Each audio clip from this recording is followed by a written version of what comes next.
Hello and welcome back. Today we are diving into one of the most popular and beginner friendly algorithm in machine learning. Yep, we are talking about decision tree algorithm. Simple, powerful, yet super visual. It's basically the flowchart of AI. So first thing first, what exactly is decision tree? A decision tree is a supervised learning algorithm, which means it learns from labeled data, and the best part, it can be also used for both classification and regression tasks. So visually, it looks like an upside down tree where nodes are the conditions, branches are the decisions, and leaves are the final answers. So how does a decision tree work? Now let's pop the hood and see how these things run. So first, recursive splitting. The algorithm splits the data again and again until it's super sorted. It keeps asking which feature best separates this data. And second, best split selection. To figure that out, it uses smart matrices like information gain. It's like clarity. The more the split improves the order, the it gives better decisions. Second is Gini impurity, which measures how messy the node is, where low impurity is equal to better split. These matrices help the tree choose which feature to split on at every stage. Alright, let's hands on keyboard. Now that you understand what a decision tree is and how it works in theory, let's actually build one together using Python and scikit-learn. And don't worry, I will explain every single line, so even if you are new, you are totally covered. So first step is import the libraries. Like as you can see here, from sklearn dataset import load iris, also from sklearn tree import, and these are 4 to 5 libraries that I imported. So what's happening here, load iris, which brings in the famous iris flower dataset. Then decision tree classifier, our main algorithm from scikit-learn, plot tree used for visualizing a decision tree, then 10 train test split, which splits our dataset into training and testing sets like this. And then step 2, where we are loading and understanding the dataset. So as you can see here, iris is equal to load iris, x is equal to iris data, and y is equal to iris target.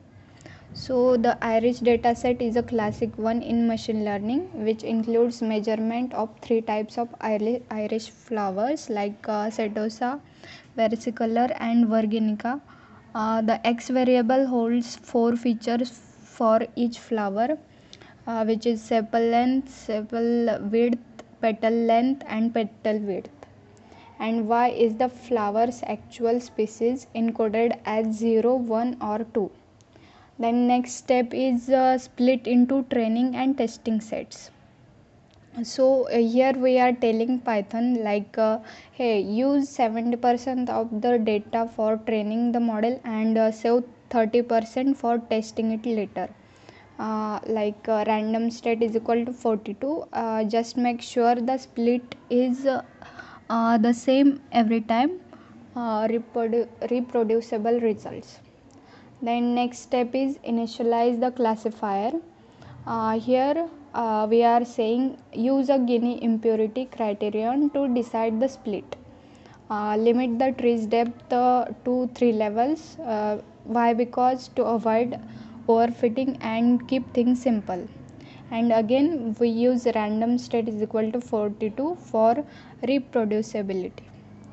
Then last step is train the model, clf.fit x train and y train. In the single line, the decision tree is trained using our 70% of training data. It's now learned how to classify iris flower based on the input features. Then make prediction and check accuracy.